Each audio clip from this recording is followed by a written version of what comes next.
¿Crees que el turismo ha cambiado la cotidianidad de ustedes? Sí, nos cambió mucho. El Amazonas, una tierra olvidada, donde la naturaleza reina y los nativos se unen a ella.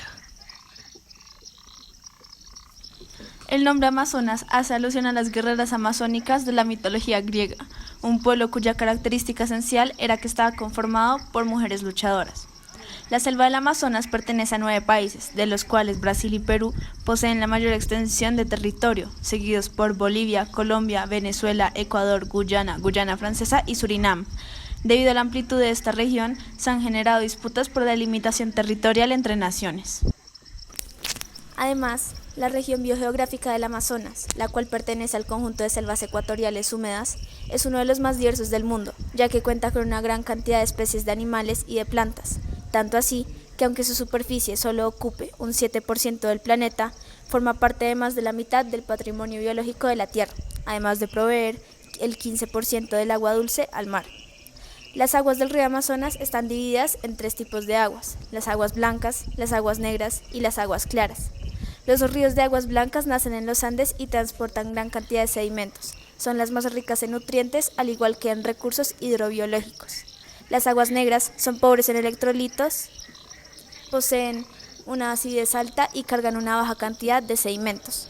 Por último, los ríos de aguas claras son en general transparentes y verdosos, al transportar una escasa cantidad de sedimentos. El Amazonas se delimita de 2 formas distintas: la cuenca y el dominio. La cuenca amazónica refiere a los aspectos topográficos y de la división de aguas, mientras que el dominio son las injerencias de este sobre sus áreas circundantes. Pese a su importancia, el Amazonas ha sido vulnerado desde la llegada del hombre blanco al Nuevo Mundo, quien en su búsqueda de riqueza y reputación alteró tanto el ecosistema como las comunidades que en él habitaban, implantando sus ideas dentro de un territorio sagrado de millones de años, y así logró corromper. A diferencia de cómo es pensado, la Amazonía lleva varios siglos siendo habitada por seres humanos. Los nativos vivían a la par con la naturaleza y la respetaban, ya que no la veían como algo ajeno a ellos. De esta forma, utilizaban sus recursos de forma equilibrada.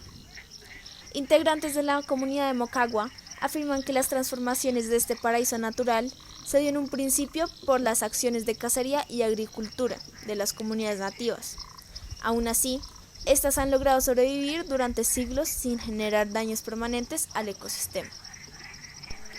Animales como el mono churuco, un primate arbóreo que habita en los bosques de la Amazonía, se ha adaptado a la alta densidad de los árboles que hay en esta región, modificando su cola a una prensil, que le permite agarrar o sujetar objetos como un quinto miembro. Esta especie es la responsable de cumplir una importante función ecológica, pues al alimentarse de frutos y desechar las semillas, se convierte en un gran dispersor de semillas. Es así una especie muy importante para la preservación de la biodiversidad y de los bosques tropicales. Estas especies son las que fueron cazadas múltiples veces por los nativos.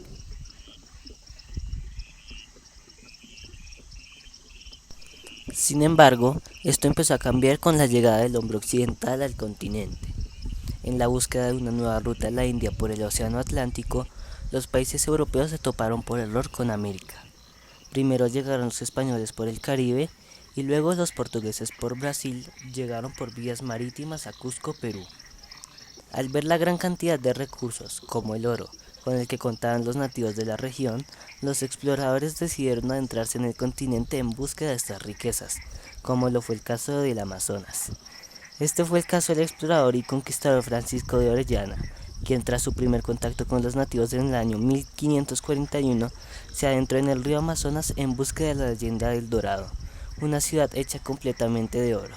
Sin embargo, Orellana falleció sin encontrar rastro de la ciudad. Así, la selva cambió, pues el hombre blanco trajo consigo una cultura distinta. La cultura europea se caracterizó por su sentimiento de superioridad y pensamiento racional, que utilizó como herramienta de dominación sobre los grupos indígenas, erradicando todas las formas precolombinas de ver el mundo, así como sus saberes ancestrales. La racionalidad se impuso como verdad absoluta y única forma de entender el mundo.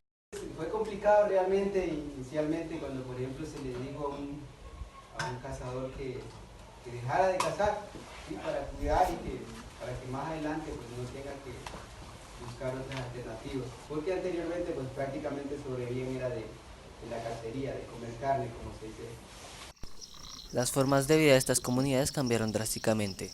Se les impuso un sistema económico diferente y la obediencia ante una raza nunca antes vista por ellos. Que llegó un cura diciendo que nosotros no podíamos hablar esa lengua porque era del demonio. O sea, ya eso como se perdió y en esos momentos pues ya solo hablamos una sola lengua, el español. Como se mencionó anteriormente, leyendas como la del Dorado y la gran riqueza de los suelos han hecho creer que el Amazonas es un territorio rico. Debido a esto se han llevado a cabo procesos de colonización en esta zona, principalmente por poblaciones con problemas de pobreza. Como es de esperarse, estas personas no encuentran en el Amazonas la vida que esperan, y en sus intentos de llevar a cabo actividades como agricultura y ganadería solo erosionan la tierra y destruyen la selva.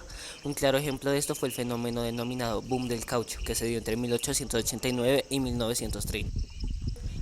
Este periodo estuvo caracterizado por la desmesurada explotación de la selva, específicamente del árbol de caucho. Actualmente, la Amazonía se ve afectada por el deseo de lucro de las multinacionales que buscan materia prima en ella. Esto ha llevado a una sobreexplotación de recursos y al desplazamiento de las pocas comunidades nativas que ahí prevalecen. Moquegua no era así como usted ve en esos momentos. Se extraen los recursos más rápido de lo que la selva puede generar, alterando el funcionamiento del ecosistema y afectando a quienes dependen de sus recursos, incluyendo a las comunidades nativas y a las distintas especies de animales que habitan ahí. ¿Por qué prima el interés económico frente a la supervivencia?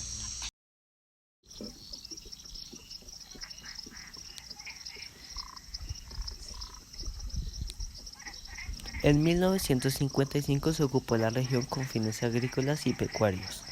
Se buscaba explotar las maderas.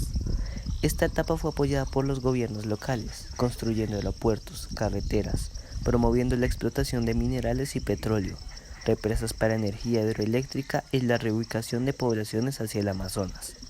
Durante este periodo se empezó a considerar este territorio como uno con muchos recursos. Aunque los indígenas estuvieron en contra de la explotación, estos procesos se llevaron a cabo. Toda esta explotación en el Amazonas se provocó por el discurso desarrollista.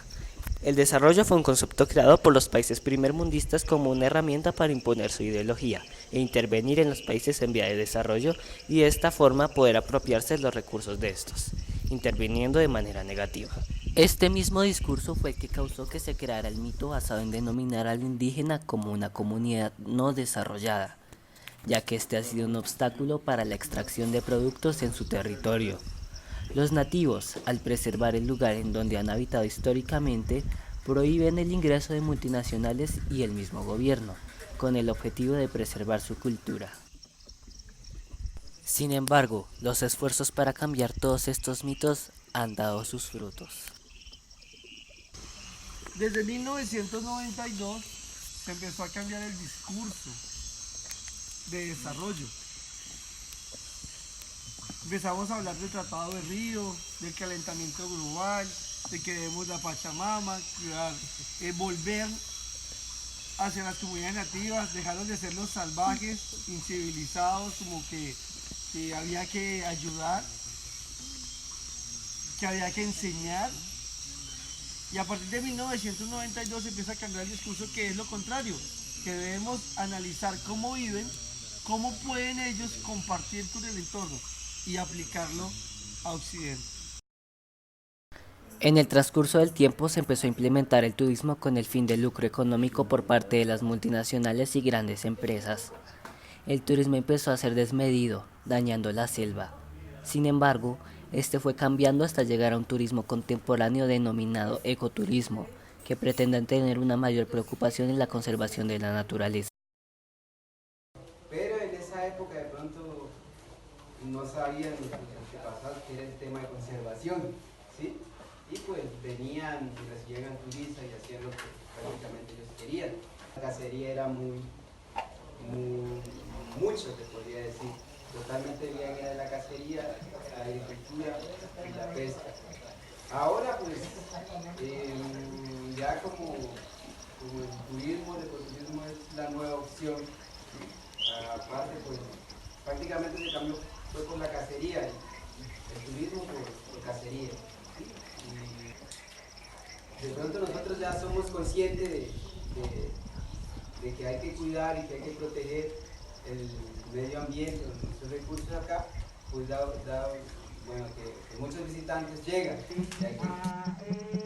A partir de todo lo que fue el ecoturismo y la conservación de fauna y flora, se empezó a pensar en un postdesarrollo, en donde la concepción desarrollista de Occidente no sea la única forma de entender y catalogar a las sociedades. Se empezó a revalorizar las culturas olvidadas, encaminadas hacia un mundo más humano. El Amazonas puede salvarse.